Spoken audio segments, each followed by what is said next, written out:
Hash money కేసులో అమెరికాకి కాబోయే అధ్యక్షుడు డొనాల్డ్ ట్రంప్ని అమెరికా కోర్టు దోషిగా తేల్చినటువంటి నేపథ్యంలో ఇప్పుడు అమెరికాలో పరిస్థితులు బాలేవని, అమెరికా పని అయిపోయింది, అమెరికాలో సగభాగం తగలబడిపోతుంది అనేటువంటి వార్తలు వస్తున్న నేపథ్యంలో అసలు అమెరికాలో ఏం జరుగుతోంది అనేది మనం పూర్తి స్థాయిలో విశ్లేషణ చేసుకునేటువంటి ప్రయత్నం చేద్దాం. ప్రస్తుతం మనతో పాటు ఉన్నారు ప్రముఖ రాజకీయ విశ్లేషకులు, ప్రముఖ సీనియర్ జర్నలిస్ట్ సిఎస్ రావు గారు. సార్తో మాట్లాడదాం. సార్ నమస్తే. సార్ నమస్తే.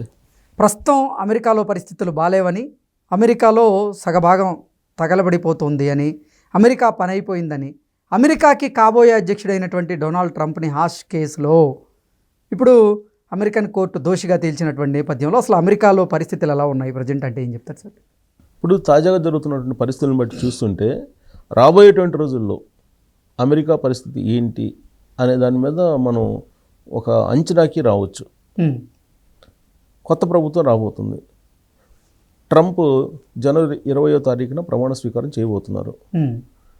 జనరల్గా ఏదైనా ఒక కార్యక్రమాన్ని తలపెట్టినప్పుడు కొన్ని సంకేతాలు వస్తుంటాయి. శుభసూచికలు కనుక అయితే కనుక మంచి జరుగుతుందని చెప్పి భావిస్తూ ఉంటారు.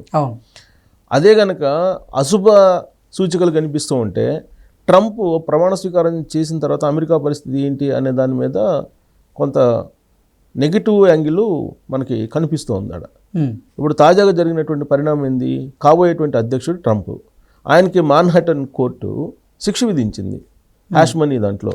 2016లో ఈయన మీద లైంగిక వేధింపుల కేసు వచ్చింది. వచ్చినప్పుడు దాదాపు ₹1 ఏమో మన రూపీస్లో ₹1 ఏమి ఇచ్చేసి ఆ కేసుని ఆవిడ్ని మభ్యపెట్టేటువంటి ప్రయత్నం చేశాడు అనేది అప్పుడు ఆయన మీద వచ్చినటువంటి ఆరోపణలు. దాని మీద విచారణలు జరిగి ఇప్పటికీ కోర్టు తేల్చింది. కోర్టు తేల్చి దోషిగా అయితే తేల్చింది. శిక్ష వేయాల. మామూలుగా అయితే 4 years 5 years శిక్ష వేయాలి, కానీ శిక్ష వేయాల. ఎందుకని వేయలేదంటే కాబోయేటువంటి అధ్యక్షుడు అని చెప్పేసి అక్కడ ఉండేటువంటి జడ్జి శిక్ష వేయకుండా దోషి ఇతను అని చెప్పి తేల్చాడు అని చెప్పి ఇప్పుడు వచ్చింది. శిక్షని కొన్ని విచక్షణాధికారంతో ఈయన కాబోయేటువంటి అమెరికా అధ్యక్షుడు కాబట్టి శిక్ష వేయకుండా ఆపేశాడు. బట్ ఇతను మాత్రం దోషి అని చెప్పి తేల్చాడు హాష్ మనీ దాంట్లో. ఇంకొక వైపు ట్రంప్ ఎన్నికైన తర్వాత, ట్రంప్ ఎన్నికల్లో గెలిచాడు, కాబోయేటువంటి అధ్యక్షుడు ట్రంప్ అనగానే గత కొన్ని రోజుల నుంచి జరుగుతున్నటువంటి పరిణామాలను కనుక మనం తీస్తే అక్కడ హోమ్లాండ్ సెక్యూరిటీ వాళ్ళ హడావుడి, తర్వాత అక్కడ మెక్సికోకు సంబంధించినట్టు ఇష్యూ, తర్వాత ఇప్పుడు కెనడా ప్రధానమంత్రి రాజీనామా చేయటం, కెనడాని కలిపేసుకుంటాం అని చెప్పటం, అలాగే పనామా, తర్వాత గ్రీన్లాండ్, వాటిని మేము తీసేసుకుంటాం, మా హ్యాండర్లో తీసుకుంటాం అని చెప్పి అనడం, అవి ఫ్రాన్స్కి వాటన్నిటికి కూడా కొంత ఇబ్బందికరమైనటువంటి పరిస్థితి. మేము చూసుకుంటాం అనే యాంగిల్లో వాళ్ళు కూడా ఇప్పుడు వస్తున్నారు. ఇప్పుడు ఈయనేంటి తాజాగా చేసినటువంటి వ్యాఖ్యలు, కెనడాని మేము కలిపేసుకుంటాం, మెక్సికోని కూడా కలిపేసుకుంటాం, పనామా, గ్రీన్లాండ్ కూడా మేము కలిపేసుకుంటాము అని చెప్పి ఆయన చేసినటువంటి కామెంట్స్. అంటే ఆయన 3వ ప్రపంచ యుద్ధానికి రెడీ అవుతున్నాడా అనేది ఒకటి వినిపిస్తుంది ఆయన మాటలను బట్టి. ఇక అక్కడ ఉండేటువంటి వలసవాదులు ఎవరైతే ఉన్నారో, ఇల్లీగల్ ఇమిగ్రెంట్స్ అంటే ఓకే, పంపించాలనుకుంటున్నారు, అది ఓకే. అసలు రకరకాలుగా ఇమ్మిగ్రేషన్ పాలసీ ఉండబోతుంది, అసలు ఇండియన్స్ని అక్కడ బతకనిచ్చేటువంటి పరిస్థితి లేదు అని చెప్పి చెబుతున్నారు. అసలు ఇమిగ్రేషన్ పాలసీ ఎలా ఉంటుందో కూడా తెలియనటువంటి పరిస్థితి. అంటే 3 సంవత్సరాల కన్నా ఎక్కువ ఉద్యోగం చేయడానికి లేదు ఇక్కడ, 3 సంవత్సరాల తర్వాత వెళ్ళిపోవాలని మొన్న ఒకటి వచ్చింది. H1B ఉన్నప్పటికీ కూడా 3 years మ్యాక్సిమం, అందుకన్నా ఉండకూడదు ఇక్కడ అనేది ఒకటి ఏదో తీసుకొస్తున్నారు. ఇప్పుడు గల్ఫ్ కంట్రీస్లో ఏ విధంగా అయితే ఉన్నాయో రూల్స్, ఆ రూల్స్ అక్కడ పెట్టాలనుకుంటున్నారు. దానికి కారణం ఏంటంటే అమెరికాకు వచ్చినటువంటి వలసవాదులు అక్కడ ఉండేటువంటి పౌరులు లేదంటే నేరస్తులుగా మారుతున్నారు, అక్కడ ఉండేటువంటి పౌరసత్వం తీసుకొని అని చెప్పి ఆయన వ్యాఖ్యానిస్తున్నారు. ఎందుకు ఆయన మీద ఎన్నికల ప్రచారం సందర్భంగా తుపాకీతో కాల్పులు జరిపారు కదా.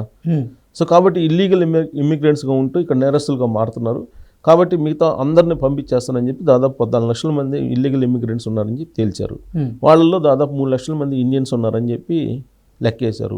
ఆ ఇండియన్స్లో కూడా దాదాపు 50-60 వేల మంది తెలుగు వాళ్ళే ఉన్నారని చెప్పి తెలుస్తున్నారు. ఇక స్టూడెంట్స్కి వాళ్ళ పరిస్థితి ఏందనేది తెలియట్లేదు. అందుకే వాళ్ళు ఈ మధ్యకాలంలో యూనివర్సిటీ వాళ్ళు ఇప్పుడు వచ్చేవాళ్ళు తొందరగా వచ్చేసింది 20వ తారీఖు లోపల అని చెప్పి వాళ్ళు హడావుడి చేస్తున్నారు. ఇంత హడావుడి చేసినప్పటికి కూడా ఈసారి ఈ ఇయర్లో స్టూడెంట్స్ పోయేటువంటి వాళ్ళు చాలా తక్కువ అయ్యారు. ఇదంతా ఒక ఎత్తు అయితే ఎలన్ మాస్క్ తర్వాత మిగతా వాళ్ళు సలహాదారుగా పెట్టుకున్నారు. వాళ్ళేమో అసలు H1B మీద గందరగోళంగా లేపుతున్నారు. ప్లస్ ఇప్పుడు సాఫ్ట్వేర్ సంబంధించి ఇప్పుడు తాజాగా ఏంటంటే 40% రిమూవ్స్, అంటే 40% లే ఆఫ్లు ఉండాలి అని చెప్పి వాళ్ళు ఏదో నిర్ణయం తీసుకున్నారని చెప్తున్నారు. ఎందుకంటే అమెరికా వాళ్ళకి కావాలి కాబట్టి 40% లే ఆఫ్లు ఇచ్చేసి పంపించేసేయండి అని చెప్పి ఇంకోటి తాజాగా వైరల్ అవుతుంది న్యూస్. ఇవన్నీ ఇట్లా స్ప్రెడ్ అవుతున్నటువంటి క్రమంలో ప్రకృతి కూడా ఆయనకి సహకరిస్తున్నట్టు కనిపించట్లా. అక్కడ లాస్ ఏంజల్స్లో ఒకవైపు నుంచి తగలబడుతూ వస్తుంది. కొన్ని లక్షల ఎకరాలు అడవి అక్కడ తగలబడుతుంది. ఆ లాస్ ఏంజల్స్ అనేటువంటి ప్రాంతం ఇప్పుడు మనకి హైదరాబాద్లో జూబ్లీ హిల్స్, బంజారా హిల్స్ ఎలా కాస్ట్లీ ప్లేసో అలా అమెరికాలో లాస్ ఏంజల్స్ తగలబడుతున్నటువంటి ప్రాంతం ఉంది. లాస్ ఏంజల్స్లో అది హాలీవుడ్కి సంబంధించినటువంటి ఒక కేంద్రం. అది హాలీవుడ్ హీరోలు కానీ హాలీవుడ్కి సంబంధించినటువంటి టాప్ రిచెస్ట్ పీపుల్ అందరూ అక్కడ ఉంటారు. తమాషా ఏంటంటే బైడెన్ అమెరికా అధ్యక్షుడు ప్రజెంట్, వాళ్ళ అబ్బాయిది కూడా తగలబడింది ఇల్లు అని అంటున్నారు. అక్కడ కొన్ని లక్షల మంది, దాదాపు 3 నుంచి 4 లక్షల మంది జనం అక్కడి నుంచి వెళ్ళిపోయారు ఆల్రెడీ. వాళ్ళని ఇప్పుడు దాదాపు కొంతమంది అంటే ప్రాణ నష్టం తక్కువగానే ఉంది కానీ బట్ ఆస్తి నష్టం అపారంగా ఉంది అక్కడ. ఒకవైపు నుంచి మొత్తం అది తగలబడుతూ వస్తుంది. అది ఎంత దూరం తగలబడుతుందో ఏందో చెప్పలేనటువంటి పరిస్థితి నెలకొందాడు. అసలు ఆగిపోద్దా లేదా అది అని. ఇప్పుడు మీకు హాలీవుడ్కి సంబంధించిన సెట్టింగ్స్, స్టూడియోస్ అన్నీ కాలిపోయినాయి అక్కడ. దాదాపు 10 లక్షల కోట్ల రూపాయల ఆస్తి నష్టం జరిగిందని అంటున్నారు. 10 లక్షల కోట్లు 10 లక్షల కోట్లు అంటే చిన్న విషయం కాదు కదా. 10 లక్షల కోట్లు అంత ఆస్తి నష్టం జరిగిందని ప్రాథమికంగా అంచనా వేస్తున్నారు. అది ఇంకా పెరిగేటువంటి అవకాశం ఉందని చెప్పి అంచనా వేస్తూ ఉన్నారు.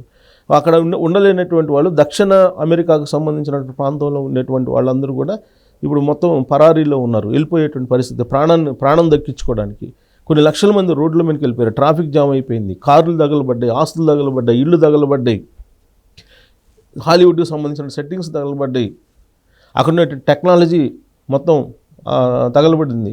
సో ఇక్కడ అపారమైనటువంటి అంటే ప్రకృతి కూడా ఆయనకు సహకరించినటువంటి పరిస్థితి. సో అటువైపు ఏమో దావానంలా అగ్నికేలలు, ఇంకొక వైపు ఏమో దేశంలోనేమో అంతర్గతంగా ఇలాంటి సిచ్యువేషన్స్ నెలకొన్నాయి. అంతర్జాతీయంగానేమో విదేశాంగ విధానం విషయంలో ట్రంప్ ఏం చేస్తాడో తెలియనటువంటి సిచ్యువేషను, అంత గందరగోళమైనటువంటి పరిస్థితి నడుమ అమెరికా పని అయిపోయిందని చెప్పి చాలామంది భావిస్తున్నారు. ఇక అమెరికా క్లోజు, ఎందుకంటే ఏ వచ్చింది ఆర్టిఫిషియల్ ఇంటెలిజెన్స్, అక్కడ ఉన్నటువంటి సాఫ్ట్వేర్ కూడా డమాల్ అయిపోయింది. సాంకేతిక పరిజ్ఞానం, మేధో సంపత్తి అనేదాన్ని వాళ్ళు ఎప్పుడు కూడా భద్రపరుచుకుంటారు. అదే పెట్టుబడి అమెరికాకి. ఇప్పుడు అది పోయింది. సో ఆర్టిఫిషియల్ ఇంటెలిజెన్స్ వచ్చిన తర్వాత ఇక మొత్తం టోటల్గా ఐటీ సెక్టర్కి సంబంధించినటువంటి సినారియో కూడా మారిపోతుంది. 40% లే ఆఫ్స్ ఉన్నాయి కాబట్టి అందరూ వచ్చేటువంటి పరిస్థితి ఉంది. ఇల్లీగల్ ఇమిగ్రెంట్స్ని తరిమేస్తున్నారు. అక్కడేమో 3వ ప్రపంచ యుద్ధ సంకేతాలు ఇస్తున్నాడు ట్రంప్. బైడెన్ ఏమో నాకు మనవడు పుట్టాననే సంతోషంతో ఉన్నాడు తప్పితే దేశంలో ఏమైపోతుందో తెలియనటువంటి పరిస్థితి. సో అమెరికా అల్లకొల్లోలంగా ఉంది ప్రస్తుతం. అమెరికా పరిస్థితి ఏంటి అనే నేను క్వశ్చన్ వేసుకుంటే అమెరికా పని అయిపోయింది, ఇక అమెరికా కోలుకునే పరిస్థితి లేదు అనేది కొంతమంది ఆర్థికవేత్తలు కానీ లేదంటే విదేశాంగ విధానాలకు సంబంధించినటువంటి కొంతమంది డిప్లొమాట్స్ కానీ వీళ్ళు చెప్తున్నటువంటి మాట. మరి 20వ తారీఖున ట్రంప్ ప్రమాణ స్వీకారం చేసిన తర్వాత మరి ఇంకా ఎన్ని రకాల స్టేట్మెంట్స్ ఉంటుంది. ఎందుకంటే ఆయన దోషిగా తేల్చారు కోర్టు, బట్ శిక్ష అయితే వేయలేదు కదా. శిక్ష వేస్తే ఉండేది కాదేమో, బట్ ప్రమాణ స్వీకారం అయితే ఉంటుంది. బట్ తీసుకున్న తర్వాత ఏం చేస్తాడు అనేది అందరూ హడలెత్తిపోతున్నటువంటి పరిస్థితి. అక్కడ ఉండేటువంటి ఇండియన్స్ కానీ లేదా విదేశస్తులు ఎవరైతే అక్కడ నివాసం ఉంటున్నారో వాళ్ళందరూ కూడా, అసలు వాళ్ళే కాదు ప్రపంచంలో ఉండేటువంటి పక్కనే ఉండేటువంటి దేశాలే హడలెత్తిపోతున్నాయి. మరి రాబోయే రోజుల్లో మరి అమెరికా మళ్ళీ నిలబడుతుందా, అగ్రరాజ్యంగా అలానే ఉంటుందా, లేకపోతే ఆ దేశం పని అయిపోతుందా అనేది ఇప్పుడు ఇంతకుముందు ఎప్పుడు లేని విధంగా ఇప్పుడు చర్చ జరుగుతుంది అంతర్జాతీయంగా. Okay sir, thank you so much. Thank you.